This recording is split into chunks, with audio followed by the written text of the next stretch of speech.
Nessa nova parte da jornada de The Mandalorian, o episódio começa com uma abertura que é o exemplo ideal de como se fazer uma dogfight em Star Wars. A sequência de combate é até longa, mas ela é dividida em sessões muito claras. Primeiro com a fuga no espaço, depois com o combate individual do Din, e no final com aquela perseguição da Bo-Katan pelos penhascos. E a divisão entre cada parte, com sessões diferentes de cenários para cada uma delas, faz com que a sequência consiga se alongar sem cair naquela mesmice, mantendo um senso de risco que se renova com a mudança de cada parte do grande conflito. E a cinematografia da sequência, a execução da ação de fato, com os cortes que contrastam planos bem abertos, com um movimento mais discreto, contra os mais fechados e de movimento mais destacado, entregam todo aquele senso de velocidade que uma sequência como essa precisa para cumprir o seu propósito como um conflito. E peraí só um segundo. Eu acho que tá aqui embaixo. Ó, pronto, fui pegar uma parte ali da coleção, porque a referência que teve aí nessa abertura de um dos filmes mais emblemáticos dos anos 80, que também é de um outro personagem mascarado, também foi um toque especial que fechou muito bem essa cena. Pra vocês aí que são mais novos, antes do Kevin Feige, era isso aqui que a gente tinha. E levanta as mãos pro céu, viu? Mas além de toda a empolgação e a ação do tiroteio, essa sequência das dogfights também continua a desenvolver os arcos desses personagens. Desde o início da série, que a Bo-Katan vem sofrendo uma série de perdas da sua identidade mandaloriana. Porque ela perdeu primeiro o seu planeta, depois ela perde sua posição de liderança e o Darksaber, e depois disso ela ainda perde os seus últimos aliados. E agora ela ainda é tomada do seu lar, que era o último refúgio que ela tinha depois de ter perdido quase tudo.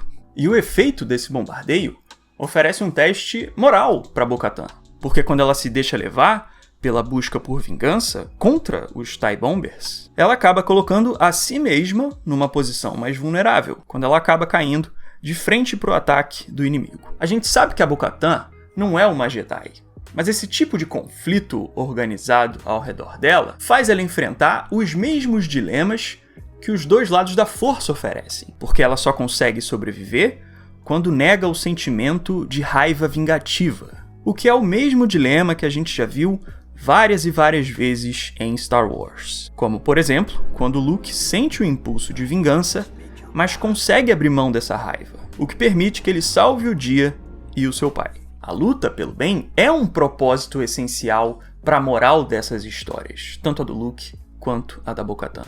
E em Star Wars como um todo. Mas essa luta só consegue se manter dentro do seu ideal enquanto ela estiver rejeitando a filosofia do inimigo, da raiva, do ódio e da vingança. Bo, listen to me. You have to get out of there. Já que a gente começou falando sobre o Din e a Bo-Katan, vamos continuar falando sobre a conclusão deles no episódio para amarrar toda essa parte desse capítulo. No começo da temporada, a Bo-Katan disse que não existia nada de especial sobre as minas de Mandalor, como um sinal da descrença dela sobre essa parte da cultura mandaloriana. There's nothing magic about the mines of Mandalore. They supplied Beskar ore to our ancestors and the rest is superstition. E quando ela chega nas minas, ela ainda tem uma reação que é um tanto irônica sobre a descrição da própria história das minas, de tão distante que ela considera a crença sobre essas lendas. According to ancient folklore, the mines were once a mythosaur lair. Mandalore the Great is said to have tamed the mythical beast. E então, quando ela encontra de fato o mitossauro, a Bo-Katan encontra uma prova que vai contra toda a forma dela encarar o que é a cultura mandaloriana, o que faz ela acabar questionando a relação dela com a própria cultura dela mesma. E além disso, a Bo-Katan ainda esconde o segredo do mitossauro do Din Djarin, mantendo a revelação só para ela mesma. E essa postura dela pode ter um pouco da influência das incertezas que ela está sentindo com essa nova redescoberta, mas esse segredo também pode ser influenciado por tudo que ela sabe que esse símbolo do mitossauro pode causar no povo dela. Ela mesma já falou, nos últimos episódios, que ela não conseguiu liderar mais as suas tropas sem o Sabre Negro, que é a arma que está agora na posse do Din. When I returned without the Darksaber, my forces melted away. Mas com o mitossauro, ela poderia ter um símbolo que fosse forte o suficiente para ser uma nova maneira de unir o seu povo, como ela já vem tentando fazer. E o final desse episódio ainda dá mais pano para manga para essas maquinações da Bo-Katan, quando ela é aceita dentro dos Filhos do Olho. No início do episódio, como a gente comentou agora há pouco, a Bo-Katan estava num estado totalmente isolado, sem povo para liderar e sem a antiga casa em que ela viveu. Mas no final da história, quando ela é convidada para essa nova tribo, ela encontra um pertencimento inesperado nesse povo, que inclusive foi a tribo que ela rejeitou no passado. E se a Bo-Katan descobriu que ela estava errada em relação às lendas do mitossauro, pode ser que essa nova relação dela com a tribo agora seja vista de uma maneira diferente pela Bo-Katan. E é nesse ponto que o início e o final do episódio se juntam num arco só. Na última cena do episódio, a câmera usa uma lente que deixa o foco só na Bo-Katan, isolando ela de todo o resto do plano, que fica desfocado. E quando ela olha para frente, o outro elemento que também está em destaque no corte da cena é justamente o símbolo do mitossauro. E essa sequência desses dois elementos em destaque indica como a Bo-Katan está passando por um entendimento particular e fechado, já que ela não revelou nada dessas descobertas para esses que estão ao redor dela. E quando ela olha para o símbolo, ela relaciona o que ela vive agora com a descoberta que ela fez sobre o mitossauro. E como ela está vendo agora, se essa tribo já acredita nos caminhos do mitossauro, pode ser que a Bo-Katan veja no controle desse próprio símbolo uma forma dela reverter seu isolamento e as perdas que ela vem enfrentando. Então, quando o episódio tem esse título de O Convertido, a gente tem uma definição que se encaixa tanto com o Pershing, que é o meio do episódio, com ele sendo um ex-imperial convertido, mas também que se encaixa com a Bo-Katan, com ela sendo convertida para essa nova tribo onde ela encontra seu pertencimento.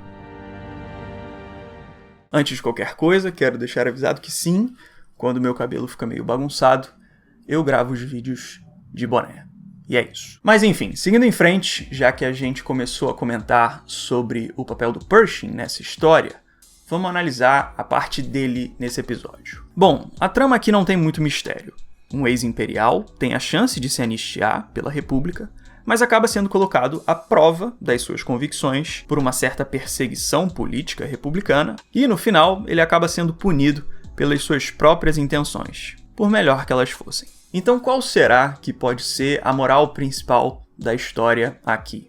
Será que é um comparativo que coloca a República e o Império como equivalentes nas falhas que os dois cometem? Porque afinal, até alguns personagens desse episódio fazem um comparativo dessa natureza, com eles dizendo que nem veem tanta diferença no que é de um lado ou no que é do outro. Oh, my apologies. Empire, Rebels, New Republic, I can't keep track. That's why I should just keep my mouth shut. Mas não, eu não vejo o tema desse episódio como um comparativo de uma suposta igualdade entre sistemas políticos opostos. O Império explode planetas e a República não. Então é claro que existe um sistema errado e o outro melhor entre esses dois. Mas é justamente isso, essa moralidade correta da República, que faz a trama desse episódio ter um dilema que é realmente desafiador. Porque o que realmente desafia as metáforas desse universo é o questionamento das falhas do que se apresenta como virtude, no caso, o regime da República. Quando o episódio acompanha aquela cena do tratamento, entre muitas aspas, do Pershing, aquele Calamari justifica as ações dele através da definição de quem ele é, como um membro da República. Só que na prática, a gente vê que ele age de acordo com os métodos do Império, com um dispositivo que de uma forma ou de outra oprime a característica individual desse ser. E é exatamente isso que é provado no fim do episódio, quando o método que era para ser ponderado se torna completamente igual ao método imperial. Porque afinal, os meios, o caminho e a premissa estavam todos ali, na simples escolha de um botão. Então, quando a República proíbe o Pershing de continuar os seus estudos, porque eles têm potencial de acabar desembocando no que o Império fazia, eles estão contrariando o que eles mesmos já fazem, já que a República já está adotando os métodos que eram parte da filosofia imperial.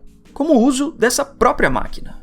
E o grande dilema desse contexto é entender que um regime antiditatorial não é um estado que se alcança uma única vez, como quando a república define que é uma democracia. Porque a república precisa escolher não ser um império em cada decisão que ela tome para continuar sendo o que ela é. Porque essa filosofia de nós somos nós e não somos eles, e por isso podemos fazer qualquer coisa, foi justamente o que abriu o caminho para a fundação do Império, quando Palpatine utilizou os separatistas para tomar os poderes da República e agir como ele bem entendesse.